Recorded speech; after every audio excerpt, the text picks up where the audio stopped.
Just over 2 years ago, I picked up the most important fare of my brief career in cab driving, lost my job as a manager of a coffee shop I've been working for, and so, in order to pay rent, I signed up to Uber in order to make ends meet. At first, it was a real godsend, and I'll throw out a trigger warning for cliches before I give you the usual spiel of I was able to set my own hours, be my own boss, and meet cool people for a living.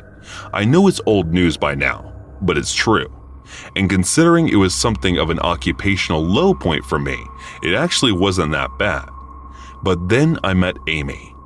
Amy isn't this girl's real name, but by the end of the story, I'm sure you'll understand if I tweak the details to protect the innocent, so to speak.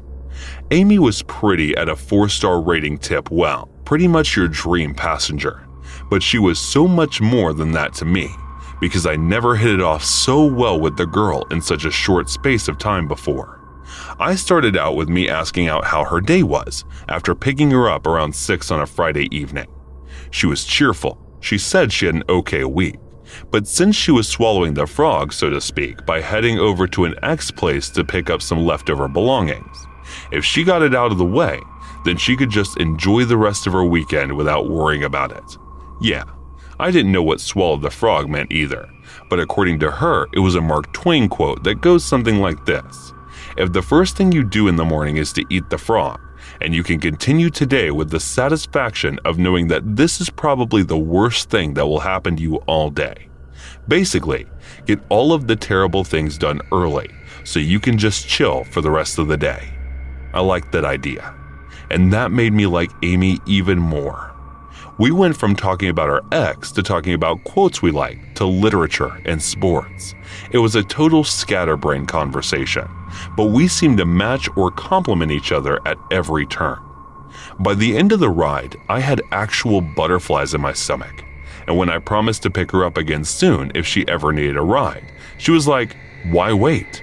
She tore off a piece of paper from her purse, wrote her number on it with some makeup stick, and then handed it to me. I felt like I was on top of the world. I really did. She was smart, funny, and incredibly cute. And for some reason, she seemed interested in me of all people. I was so excited at the prospect of taking her out somewhere that I had to refrain from texting her almost right away. You gotta play it cool, right? So that's what I did. I tried to keep my mind on work, let her do her thing, then maybe text her in the morning. But I couldn't even wait until then. When I finished my fares, I sent her a quick one to be like, "Just let me know when you're free for coffee over the weekend." Then I had some dinner, played some Xbox, then went to sleep at around 3 a.m. The next thing I know, I'm waking up to the oh-so-familiar sound of my phone vibrating against my bedside table. I roll over, open one eye, and see unknown caller on the screen, and the first word that pops in my half-asleep brain is Amy. What'd she be doing calling me from an unknown number once I already had her saved in my contacts? I don't know. But still trapped in my sleepy ignorance, I answered the phone expecting it to be her. I said hello, and I'm instantly hit with confusion when I hear a guy's voice on the other end. He addressed me by name, asked if I drive for Uber, and when I confirmed both, he tells me he's from the police, then asked if it'd be okay if he comes to visit me at home. Immediately I'm like, "What's this about?" And he tells me it'd be better if we just spoke about it in private. Now, I'm not an idiot. I'm also not particularly anti-cop, but I know way better than to talk to one without a lawyer present. And the only question was, if I broke some traffic law or something, why was the guy being so cagey about his reasoning for wanting to talk to me? So I pressed him like anyone would, and told them I'd really rather know what was going on before I agreed to meet. He sighs, then starts telling me how one of my Uber passengers have been reported missing, and that he was hoping I'd be able to help him with the investigation. I know this is stupid. In fact, in light of what I said about keeping my mouth shut, what I did next was titanically moronic, but I just blurted out, "Amy." There was a slight pause, and the guy just goes, "I think we need to have a chat, don't you?" Now, 2 officers stopped by my place later that day. I just wanted to do everything I could to help. I remember sitting down, offering them some coffee, and then basically launching into a big tirade about how Amy had been talking about how the ride was to visit her ex. That maybe, just maybe, had done something to her. But bizarrely, the detectives didn't seem very interested in her ex-boyfriend. The person they seemed interested in was me. I remember the sinking feeling I felt when they asked if Amy got back into my car after her collecting her stuff. I told them no, that a round trip would have obviously made sense, but that she also might have wanted to talk to him, maybe get some closure, typical breaked-up stuff. Then they asked if I could prove that she got out of my car, which I could. The best piece of advice I'd ever gotten was to get one of those dual dash cams, the kind that records both the inside of the car and the outside front. The good news was I had the footage on hand, proving she didn't get back in my car. The bad news was, believe it or not, it was at a battery. It was like a practical joke. I felt like against myself, and it would have been funny if the punchline wasn't me being put into cuffs. And I don't know if the cops thought I was trying to destroy the footage or what, but they grabbed the dash cam from me, told me I was under arrest, and literally, that was that. I knew all I had to do was wait for the camera to charge, and everything I told them could be confirmed. But God, man, sitting in that cell catastrophizing that the camera was broken, and then I'd have a murder charge pinned on me. It was out of doubt the most terrifying few hours of my life. And just when I felt like I was about to lose my mind with worry, an officer opened up the door and basically just told me, "Sorry about that, you're free to go." I was still trembling as they booked me out of there and asked me if I needed a taxi or an Uber, and those idiots didn't even give me a lift home. I was really, really angry about the police until I was asked to appear in court. After that, I understood why they suspected me. Amy's ex-boyfriend hadn't just killed her and disposed of the body. He'd come up with an elaborate plan to frame whatever taxi driver dropped her off. He played the heartbroken boyfriend, faked text messages, and even edited security camera footage, believe it or not.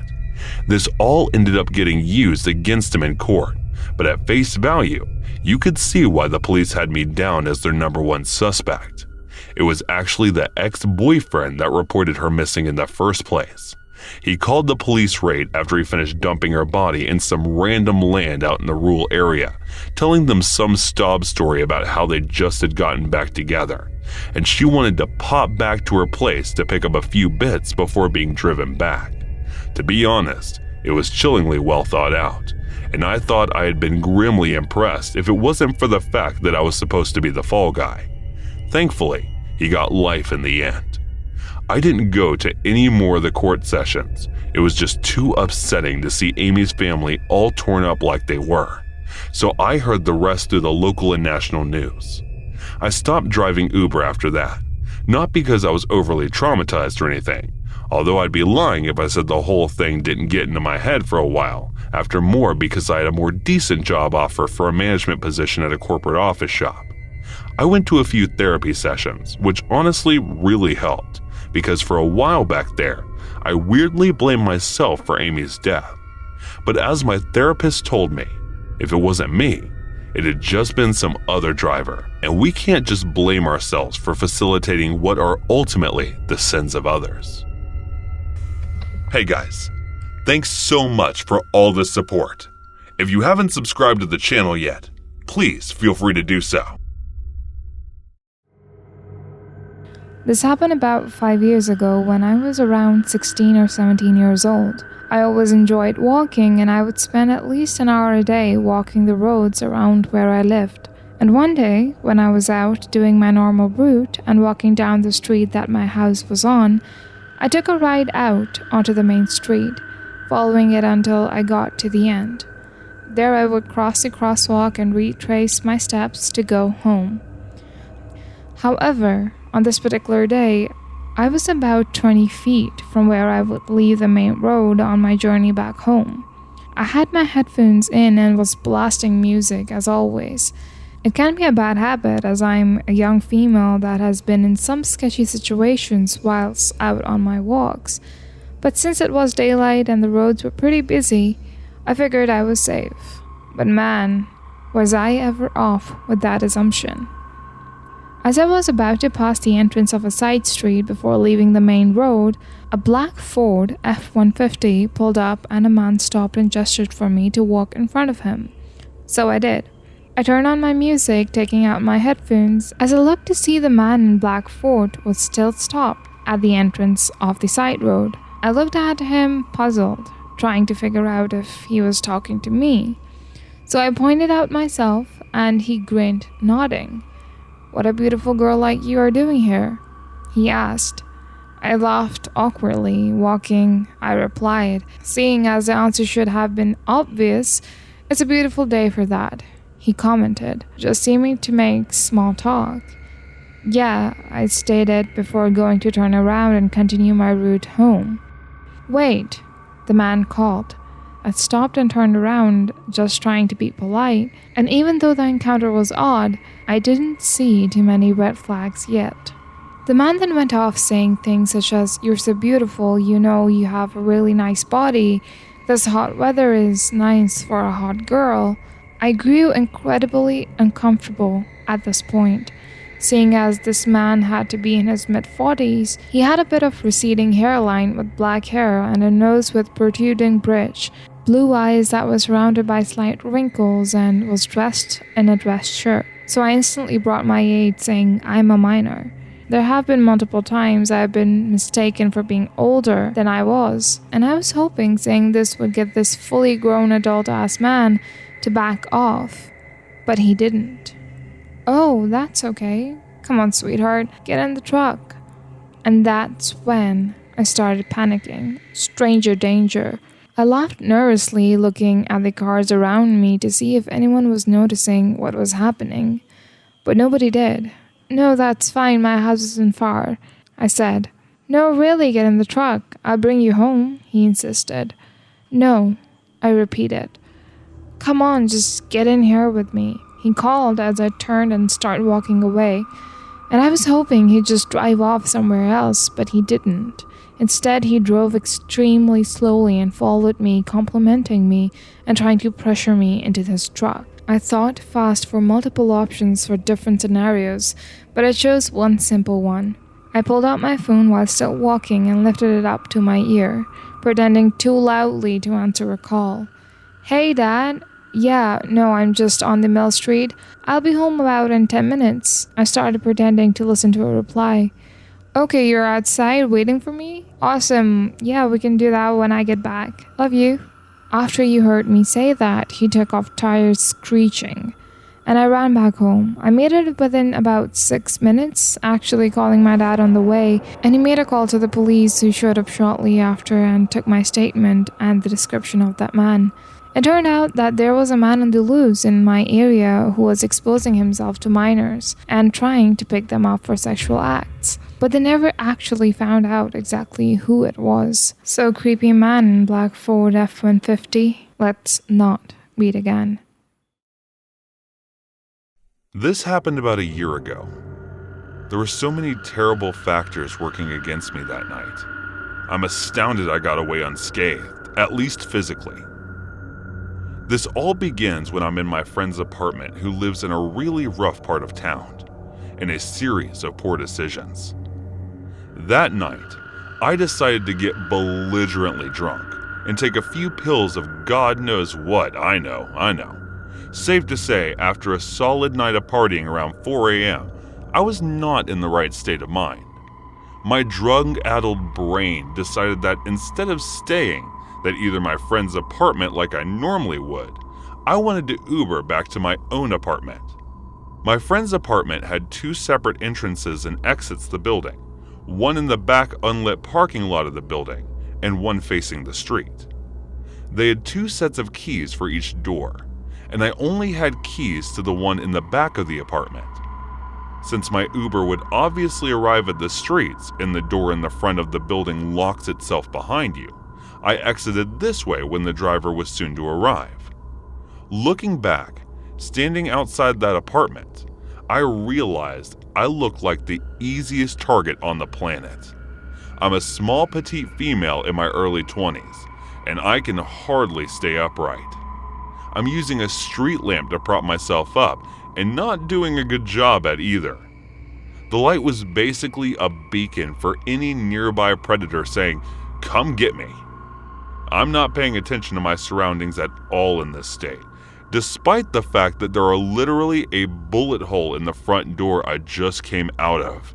Not good. I remembered checking to see what Kara was getting picked up and was only able to pick out the fact that it was a black sedan. Soon, after stepping outside, a black sedan pulls up to the curb and starts rolling down the windows. So I step forward. Before this man even spoke, I could feel something was wrong. He had an expression like he was tearing me apart with just his eyes. After seeing that look, it gave me a new meaning to the word predator to describe a criminal, because I then knew what it felt like to be prey. He basically barks at me, "I'm your Uber driver." And this was the second red flag that somehow made its way through my brain. Normally, Uber drivers just roll down the window and say your name or any version of that, but always include your name. I think I just stared at him for a second, my brain slowly piecing together the situation I was potentially in, and I asked him, "What's my name?" He immediately is enraged and starts screaming about how he doesn't have a frickin' time for this and just get in the effing car, etc., etc. I don't think I've ever been sobered up so fast in my life. I'm completely panicking. Obviously, this wasn't my Uber. Quickly checking the license plate, I immediately see it's not a match. Meanwhile, this guy is still screaming at me, and I have absolutely no idea what to do. If I bolt in either direction, this guy could easily outrun me or even have a weapon. I'm also pretty sure at this point that if he's trying to nab a random girl off the street, he must have a weapon of some sort. I can't run back into the apartment door right behind me since it locks behind you, and I don't have the key, nor the time to unlock it. Running towards the back door would do nothing as well, and as he's idling right by the mouth of the driveway towards the back parking lot, and again, I would have to take time to find the right keys and get in.